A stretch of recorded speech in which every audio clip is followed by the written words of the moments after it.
Afrika Utara merupakan wilayah strategis yang menjadi jalur menuju benua Eropa dari benua Asia. Sebagai wilayah penghubung antara timur dan barat, maka Afrika Utara memainkan peran penting bagi perkembangan peradaban bangsa-bangsa di dunia, terutama peradaban Islam. Oleh karena itu, secara geopolitik dan geostrategi, penguasaan wilayah Afrika Utara sungguh penting sebagai jembatan menuju Eropa.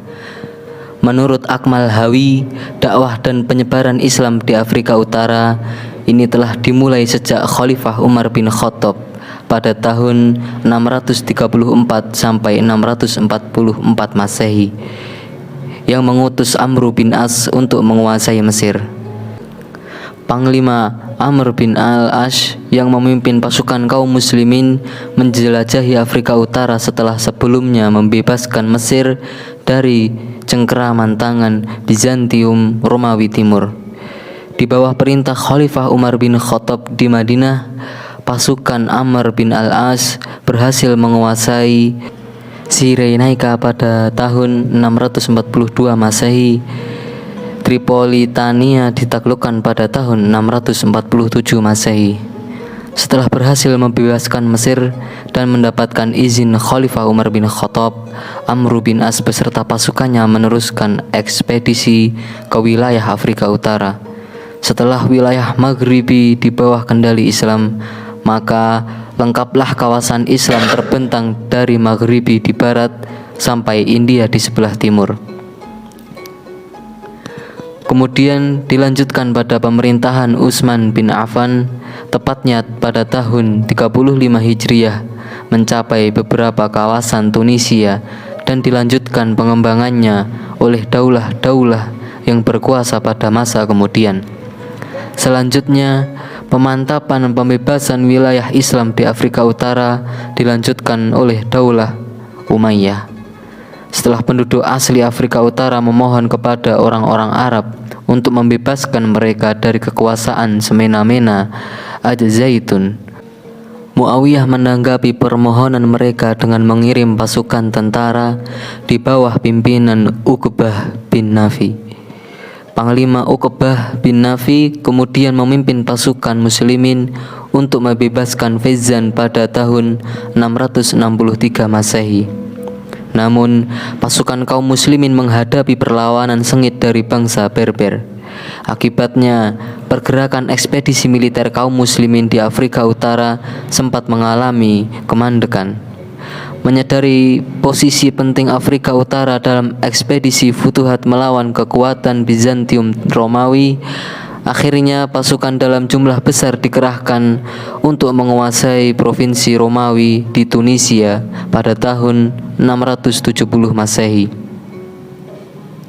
Setelah membebaskan wilayah Afrika Utara pada tahun 670 Masehi, Uqbah mendirikan kota Kairouan atau Al-Qairawan, terletak di sebelah selatan Tunisia.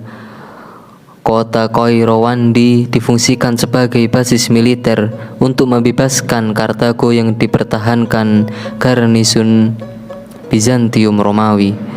Perlawanan bangsa Berber membuat pasukan muslimin terpukul mundur 2 kali.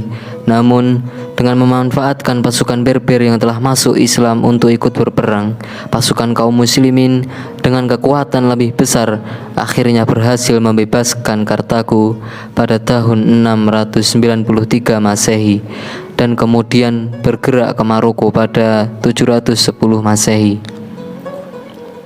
Selanjutnya pada masa Umayyah, perluasan wilayah di Afrika Utara dilanjutkan terus oleh Khalifah Al-Wahid pada tahun 705 sampai dengan 715 Masehi. Di bawah Amir Maghribi berhasil menaklukkan kota lama Kartago untuk selanjutnya memasuki daerah bangsa Barbar. Kartago merupakan kota indah di zaman Romawi dengan bangunan indah di perbukitan pantai Libya menghadap ke Laut Tengah. Setelah berhasil membebaskan seluruh Afrika Utara pada tahun 710 Masehi, Amir Maghribi Musa bin Nushair memerintah Panglima Tariq bin Ziyad untuk menyeberang ke Spanyol. wilayah semenanjung Iberia, Andalusia. Pengaruh Islam di Afrika Utara. Penyebaran Islam oleh beberapa penguasa Muslim telah membuat bahasa Arab menjadi bahasa resmi yang dipakai oleh masyarakat Muslim di berbagai wilayah, khususnya Afrika Utara. Bahasa Arab telah menjadi bahasa komunikasi antar suku dan bangsa serta bahasa ilmu pengetahuan. Seperti dikemukakan oleh Abu Suud dalam bukunya Islamologi, bahwa aspek awal perkembangan Islam, bahasa Arab telah digunakan untuk penulisan karya keagamaan.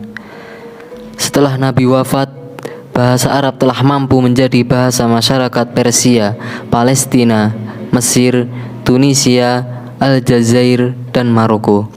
Sejak itu, jenis jihad dalam Islam tidak lagi menggunakan pedang, tetapi juga menggunakan bahasa atau sastra dalam bahasa Arab. Pengaruh itu bukan saja pada aspek bahasa, tetapi pada peradaban pada umumnya. Data sejarah di Afrika Utara dengan beberapa aspek kemajuannya, baik bidang administrasi pemerintahan, ilmu pengetahuan, arsitektur, bangunan-bangunan bersejarah, pola hubungan penguasa dengan masyarakat, menjadi bukti sejarah bahwa Islam rahmatan lil alamin. Hanya pemerintahan yang maju, stabil, sejahtera, dan makmur saja yang mampu mendirikan bangunan-bangunan dengan arsitektur tinggi.